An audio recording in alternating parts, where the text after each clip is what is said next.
મારા વાલા સ્વજનો, મોટા ભાગે આકર્ષણમાં મોટી ભૂલ થઈ જતી હોય છે. ગધા 25ની ઉંમરમાં એ આ છે. કોઈને તમે પૂછો ને એ ઉંમરમાં, એટલે ઘણીવાર એમ કે તમે વડીલ તરીકે ના પાડો, બેટા બરાબર છે તું આ પ્રસ્તાવ લઈને આવીશો, પણ એ પરિવાર બરાબર નથી. હું અહીંયા જ્ઞાતિની વાત નથી કરતી, પરિવારની વાત કરું છું, કુળ પરિવારના સંસ્કારની વાત કરું છું. તો ઘણીવાર દીકરી પ્રસ્તાવ લઈને આવે તો એના ઘરના વડીલો કે બેટા બરાબર છે પણ એ પરિવાર બરાબર નથી. એટલે પછી શું કહે, મારે એના પરિવારને શું કરવું, મારો માણસ તો સારો છે ને.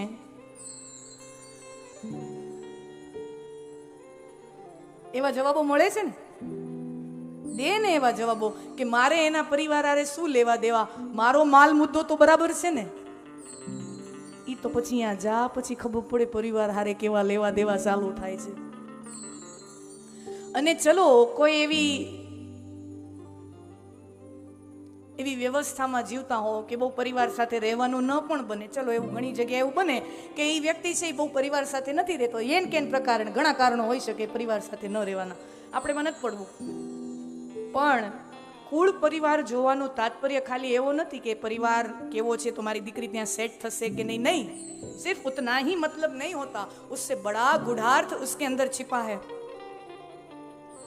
આપણે છે ને એમાં માનીએ કે ન માનીએ,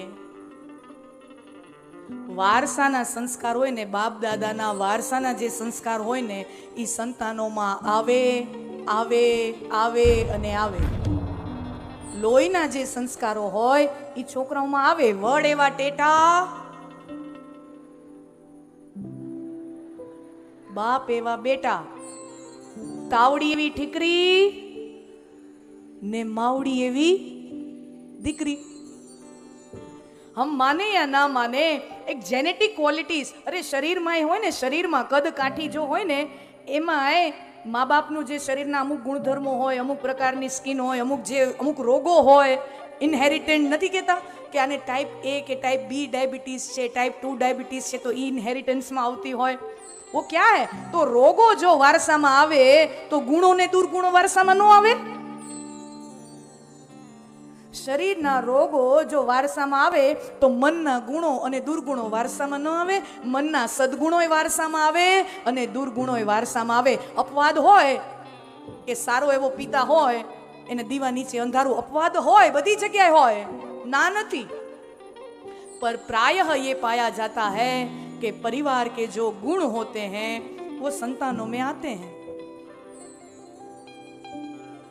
कुल शील, આ એક એટલો સરસ મજાનો ટોપિક છે. આ ઘડિયાળમાં કાંક વાંધો, મારી ઝડપથી હાલે છે કે સાચે જાય છે?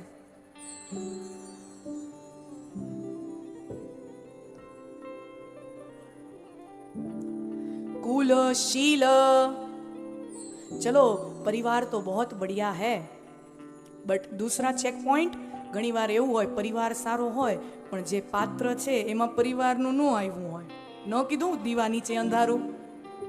અને ઘણી વાર એવું હોય કે બાપ હાવ છોરો હારો નીકળી જાય. अपवाद. तो क्या कहा, सिर्फ परिवार पे भी मत जाओ, परिवार को देखो, फिर जो पात्र है उसका अपना शील देखो, अपना चरित्र देखो કે એની પોતાની વિચારધારા કેવી છે, એ પોતે માણસ તરીકે કેવો છે, એ પોતે પાટું મારીને પૈસા પેદા કરી શકે છે કે નહીં, उसका अपना शील कैसा है, अपना चरित्र कैसा है. कुल शील. પછી કીધું રૂપ. આ બહુ મહત્વ રાખે છે. ઘણા કહેતા હોય ને કે જો આમાં શું છે તો ચલાવી લેવાનું હોય. ના, જે પ્રકારના દીકરી હોય તો એ પ્રકારે સામે છોકરો હોવો જોઈએ, જે પ્રકારનું છોકરાનું રૂપ હોય એને અનુરૂપ, એને પ્રમાણમાં છોકરીનું રૂપ हो तो ही दोनों में जो एक इंटीमेसी है, जो आकर्षण है वो टिकता है. वरना थोड़े टाइम के बाद ऐसा लगता है किसके पाले पड़ गए થાય.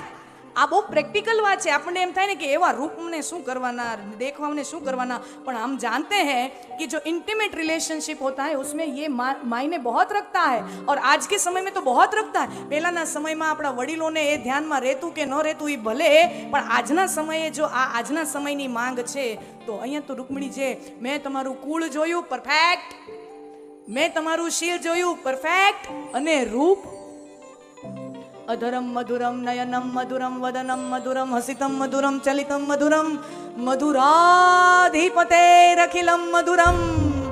जिसका हंसना मधुर, जिसका गाना मधुर, चलना मधुर, बाल मधुर, કેશ મધુર, જેનું સગળું મધુર છે, જેનું સગળું રૂપાળું છે, એવા આપ છો। कहने का तात्पर्य दोनों पात्र में अनुपात का सौंदर्य भी होना चाहिए। ये चेक करो, મારી બાજુમાં ઊભો હોય ફોટા પડાવે તો હારો તો લાગવો જોઈએ। वो हरेक ઈ તમે કોઈ યુવકને પૂછો ને, ઈ પછી એને મળે કે ન મળે એના અનુરૂપ અલગ વાત છે, પણ તમે એને કોઈ उसकी दिली ख्वाहिश जो पूछा जाए तो वो यही बोलेगा हाँ तो रूप तो चाहिए। और किसी स्त्री को भी पूछा जाए तो वो भी बोलेगा हाँ हाँ रूपाળો તો જોઈએ, જોવામાં ગમે એવો સોહામણો તો જોઈએ। પૂછા જાય તો यही जवाब मिलता है। તો કહે છે કુલ શીલ રૂપ વિદ્યા, બહુ સરસ મજાનું કીધું, કુળ શીળ રૂપ વિદ્યા। ઘણી જગ્યાએ સમાજોમાં આપણે એમ જોઈએ છીએ ને, હવે ન ભણ્યો હોય તો હવે બાપા કમાય છે ને।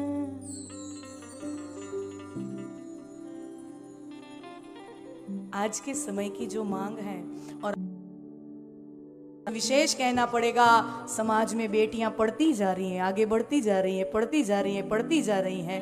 એ ભણતી જાય છે, ઉચ્ચ સ્તરનું ગુણવત્તાનું એ ભણતર ભણતી જાય છે।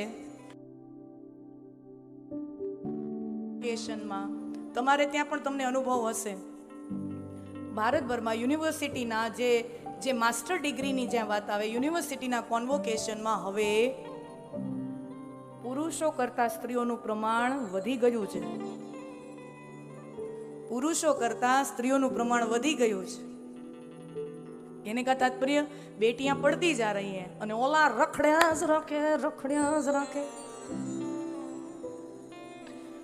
હે, બેટિयां पढ़ती हैं, શું કામ? છોકરીઓને ખબર છે કે અમારે કંઈક અમારું એસ્ટાબ્લિશ કરવું હશે ને, અમારે અમારું કંઈક કમાવું, યાને પૈસા કમાने की बात नहीं है, समझना। હું એમ નથી કહેતી કે સ્ત્રી છે ને એ પૈસા કમાય ને તો જ એની કિંમત છે, બાકી એની કિંમત ના, मेरा ये जरा भी तात्पर्य नहीं है कहने का। જો પરિવાર અત્યંત સુખી હોય અને એવી કોઈ જરૂર ના હોય તો કાંઈ વાંધો નહીં, એને એની ઈચ્છા, એને ન જવું હોય, हर चॉइस, अगर उसकी इच्छा मर्जी नहीं है, नहीं काम करने की उसकी इच्छा है, सम्मान करना चाहिए। પણ હું ત્યાં સુધી કહું, સ્ત્રી કમાય કે ન કમાય એનાથી એનું મૂલ્ય નક્કી નથી થતું, પણ હું એટલું કહું હરેક સ્ત્રીને અને હરેક દીકરીના માતા પિતાને હું એટલું તો જરૂર તમને કહું, આ સમાજની દીકરી તરીકે, તમારી સ્વજન તરીકે, તમારી નાની બહેન ગણો, મોટી બહેન ગણો, દીકરી ગણો, જે ગણો, એ રૂપે હું તમને કહું કે કોઈ સ્ત્રી કમાય કે ન કમાય એના ઉપરથી એનું મૂલ્ય નક્કી નથી થતું, પણ હું દીકરીને અથવા એના માતા પિતાને હું એટલું કહીશ કે તમે તમારી દીકરીને સાસરે વળાવો ને એ પહેલાં એને એટલી તો સમર્થ જરૂર કરીને મોકલો, ભલે ક્યાં જઈને એને કમાવાની જરૂર પડે કે ન પડે, પણ ન કરે નારાયણ એના જીવનમાં અમુક એવા પ્રસંગો ઘટિત થઈ જાય તો એ પોતાના પગ ઉપર પોતે ઊભી રહી શકવી જોઈએ। उतना समर्थ आप अपनी बेटी को बनाओ, फिर उसको विदा करो। ઈ આ કરે કામ ન કરે હું એ વાત જ નથી કરતી, એની ચોઈસ છે, પણ ન કરે નારાયણને જીવનમાં અમુક એવો પ્રસંગ ઘટી જાય તો એ દીકરી લાચાર ન થવી જોઈએ। તમે છો બરાબર, તમે નહીં હો પછી તમારા ઘરે ભાઈ ક્યાં પતા, માતા પિતા હોય ને ત્યાં સુધી દીકરી કદાચ એને સાસરે અનુકૂળ કંઈક ન હોય અથવા પતિનું અવસાન ઘણા કારણો હોઈ શકે ને, કારણો તો હું અહીંયા ગણાવી ન શકું, એટલા કારણો આવી શકે, તો માતા પિતા હોય ને ત્યાં સુધી હજી દીકરીને વાંધો ન આવે, પણ પછી ભાઈ ભાભી અને એ જો સારા હોય ને સાચવી લેતા હોય બરાબર, પણ એનું કાંઈ ગેરંટી ખરી? ભાભીઓની ગેરંટી છે? कहने का तात्पर्य हम यदि चाहते हैं कि हमारी बेटी हमेशा सम्मान साथे जीवे, आदर साथे एना सम्मान साथे एनी खुदारी साथे जीवे, तो तमे ने सासरे वळावो ने। दायजामां आपणे त्यां समाजोमां एवुं बधुं कहे के आने आटला तोला दीधा, नाम तोला दीधा ने ओલું તોલું દીધું ને આ તોલું દીધું, मारा वाला तमारी तेवड़ होय तो द्यो, एनो राजीपोय छे। ભગવાને તમને શક્તિ આપી હોય, તમે તમારા દીકરાઓને આપો તો પછી દીકરીઓને આપો, એની કોઈ ના નથી, તમે કરો। પણ સૌથી મોટો દાયજો ને સૌથી મોટું કરિયાવર તમે તમારી દીકરીને કંઈ આપી શકો ને તો એ 2, 5, 10, 20 તોલાના સોનાના પથરા નથી. ઈ તમારી દીકરીને એવી તમે લાયકાત વાળી બનાવો, એવી સમર્થ બનાવો, એ સૌથી મોટું કરિયાવર તમારા દીકરી માટે એ છે. ઈ 2, 5, 10 तोला 20 तोला को 50 तोला दिए, ઈ સોનાના પથરા ઠીક હે, ચલો દો તુમ અપની ખુશી से,